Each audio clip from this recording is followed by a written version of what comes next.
డిజిటల్కి స్వాగతం. నేను మీ రాజా. ఈరోజు మనం ఒప్పో సరికొత్తగా తీసుకొచ్చినటువంటి ఒప్పో A5s స్మార్ట్ ఫోన్ యొక్క అన్బాక్సింగ్ మరియు ఫస్ట్ ఇంప్రెషన్ చూడబోతున్నాం. ఈ ఫోన్ని కేవలం 10,000 కంటే తక్కువ ధరలో ఒప్పో కంపెనీ కొత్తగా లాంచ్ చేసింది. ప్రస్తుతం ఇది వచ్చేసి ఫ్లిప్కార్ట్ మరియు అమెజాన్ రెండింటిలో కూడా అందుబాటులో ఉంది. దీని ధర వచ్చేసి 9,990 రూపాయలు. అయితే ఈ ధరలో మనకి ఎటువంటి స్పెక్స్ అందబోతున్నాయి ఇప్పుడు మనం చూడబోతున్నాం. చూసారు కదా, మన దగ్గర ఉంది ఇప్పుడు Oppo A5s smart phone. Box అయితే బాగా చేశారు. రెగ్యులర్ ఒప్పో తయారు చేసే బాక్స్ అలాగే ఉంది ఇది. దీంట్లో చూపించిన ప్రకారం మనకి ఇక్కడ వాటర్ డ్రాప్ డిస్ప్లే మనకు కనపడుతుంది. ఇప్పుడు ప్రజెంట్ ఏదైతే ట్రెండీగా నడుస్తున్నాయో అవే కనపడుతున్నాయి మనకి ఇక్కడ. Dual air camera, water drop notch, finger print censor ఇవి సాధారణంగా కనపడుతుంది మనకి. చూద్దాం ఇక్కడ. ఓకే, ట్రాన్స్పరెంట్ బ్యాక్ కవర్ ఇచ్చింది ఈ ఫోన్తో పాటుగా. సో ఈ ఫోన్తో పాటుగా బ్యాక్ కవర్ అందుతుంది మనకి. అలాగే దాంతోపాటుగా మనకి user manual, SIM, eject pin.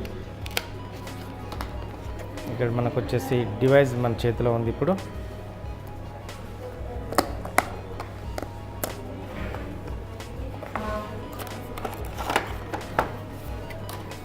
దీంతో పాటుగా మనకి ఒక సాధారణ ఛార్జర్ ఇచ్చింది మనకి. వచ్చేసి స్పీడ్ ఛార్జర్ అయితే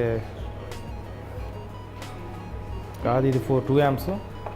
సో ఇది వచ్చేసి టైప్ సి కూడా కాదు, మన మైక్రో USB కేబుల్ మనకి ఇక్కడ అందించింది. ఈ బాక్స్తో పాటు ఇవే అందింది. కొన్ని స్మార్ట్ ఫోన్లు అయితే ఈ మధ్యకాలంలో మనకి ఇయర్ ఫోన్స్ కూడా అందుతున్నాయి. అయితే ఈ ఫోన్లో ఎటువంటి ఇయర్ ఫోన్స్ మనకి ఇందులో అందించలేదు కంపెనీ. దీని గురించి మనం చూడబోతున్నాం.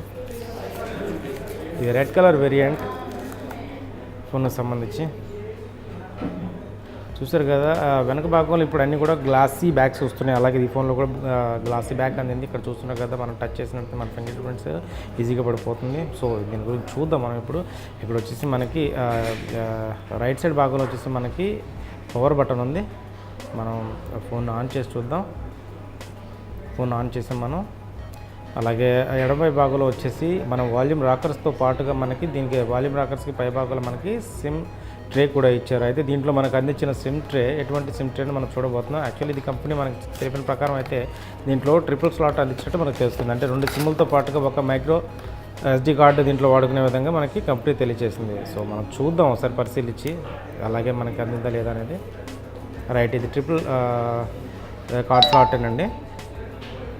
ఇక్కడ చూసారు కదా, ట్రిపుల్ కార్డ్ స్లాట్ మనకి. అలాగే వెనుక భాగంలో మనం చూసినట్లయితే కనుక ఒక ఫింగర్ ప్రింట్ సెన్సార్ ఉంది. అలాగే దీని పై భాగంలో వచ్చేసి మనకు ఒక డ్యూయల్ రియర్ కెమెరా సెటప్ అందించింది. దాంతోపాటుగా LED ఫ్లాష్ దీంట్లో మనకు అందించింది. ఇక ఈ డ్యూయల్ రియర్ కెమెరా సెటప్ కనుక మనం చూసినట్లయితే దీనికి మనకి 13 మెగాపిక్సెల్కి జతగా 2 మెగాపిక్సెల్ డెప్త్ సెన్సార్ని కలిపి మనకి ఒక డ్యూయల్ రియర్ కెమెరా సెటప్ అందించింది. దీంట్లో మనకి ఒక ప్రధాన కెమెరా సెటప్ వచ్చేసి మనకి f2.2 అపర్చర్ తోటి ఉంటుంది. అలాగే సెకండరీ కెమెరా వచ్చేసి f2.4 అపర్చర్ తోటి ఉంటుంది. కాబట్టి మనకి మంచి ఫోటోలు తీసుకునే అవకాశం ఉంటుంది.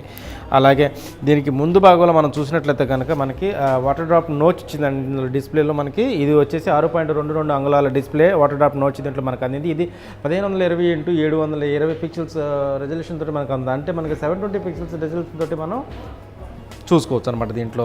సో మనకి ఫ్రంట్ మనకు చూసారు కదా, వాటర్ డ్రాప్ నోచ్లో మనకి ఇచ్చినటువంటి కెమెరా 8 మెగాపిక్సెల్ కెమెరా. ఇది కూడా మనకి f2.0 అపర్చర్ తోటి అందుతుంది. దీంతో మనం 1080 పిక్సెల్ వీడియోస్ తీసుకోవచ్చు. అయితే దీన్ని మనం పోర్ట్రైట్ లేదా AI బ్యూటిఫికేషన్లో కనుక మార్చుకున్నట్లయితే దీంట్లో మనం 720 పిక్సెల్స్ యొక్క వీడియోని మాత్రమే తీసుకోవచ్చు, లేదా ఫోటోలు మాత్రమే తీసుకోవచ్చు అని చెప్పేసి కంపెనీ ముందుగానే చెబుతుంది. ఇది వచ్చేసి మనకి 2 కలర్ వేరియంట్స్లో ముందు అందుబాటులో ఉంది. వచ్చేసి ఒకటే రెడ్ వేరియంట్ మన చేతులు ఏదైతే ఉందో, అలాగే ఇంకొక బ్లాక్ వేరియంట్. అయితే దీంట్లో మనం ప్రధానంగా చెప్పుకోవాల్సింది దీని యొక్క బ్యాటరీ. దీంట్లో అతిపెద్ద బ్యాటరీ అందించారు. అది వచ్చేసి 4230 mAh బ్యాటరీ దీంట్లో అందించారు. కాబట్టి ఇది ఎక్కువ కాలం మనకి సమర్థవంతంగా పనిచేస్తుంది. సో ఇది మనకి HD+ డిస్ప్లే. మనకి నేను చెప్పాను కదా 720 పిక్సెల్స్ తోటి మనకి ఇది ఉంది కాబట్టి HD+ డిస్ప్లే. ఇక దీంట్లో మనకు అందించిన ప్రాసెసర్ మనం చూసినట్లయితే ఇది MediaTek MT6765 ప్రాసెసర్ దీంట్లో అందించింది. దీంట్లో అదనంగా GPU వచ్చేసి మనకి ఇమాజినేషన్ టెక్నాలజీస్ యొక్క GT 83820 GPU మనకి దీంట్లో అందించింది. కాబట్టి ఇది మనకి చక్కగా పనిచేస్తుంది. ఇది వచ్చేసి మనకి 2GB మరియు 32GB స్టోరేజ్ తోటి అందుబాటులో ఉంటుంది. సో ఇది మనం కొంచెం జీబీ పరంగా చూడాలి, ఎందుకంటే ర్యామ్ అధికంగా కోరుకుంటున్నారు ఈ మధ్యకాలంలో. కానీ దీంట్లో మనకి PUBG వంటివి బాగానే రన్ అవుతాయి, ఎటువంటి ఇబ్బంది లేదు. అయితే దీనికి మనకి ఇచ్చారు కదా SD కార్డు స్లాట్, దాంట్లో మనం 256GB వరకు ఎక్స్పాండబుల్ మెమరీ కార్డు మనం యూజ్ చేసుకోవచ్చు. సో పర్లేదండి, 10,000 ధరలో ఇది బాగుందనే చెప్పుకోవచ్చు. మనం చూసేది దీంట్లో మనకు ప్రాసెసర్ కాబట్టి ఈ ప్రాసెసర్ బాగానే ఉంటుంది. దీని గురించి మనం పూర్తి టెస్ట్ చేసి దీనికి యొక్క రివ్యూని నేను మీకు పూర్తిగా అందిస్తాను. అప్పుడు మీకు దీని గురించిన పూర్తి వివరాలు ఖచ్చితంగా తెలుస్తాయి. సో ప్రస్తుతం దీనికి సంబంధించిన వివరాలు ఇవే గాయస్. దీని గురించి మరింకేదైనా మీరు తెలుసుకోవాలనుకుంటున్నారుగా తప్పకుండా కింద కమెంట్ ద్వారా తెలియచేయండి. అలాగే మరిన్ని టెక్ అప్డేట్స్ కనుక మీరు అప్డేట్ అవ్వాలనుకుంటే డిజిట్ తెలుగు యొక్క ఫేస్బుక్ మరియు యూట్యూబ్ ఛానల్ని తప్పకుండా సబ్స్క్రైబ్ చేయండి. అలాగే ఇటువంటి మరొక వీడియోలో మళ్ళీ కలుద్దాం. నమస్కారం.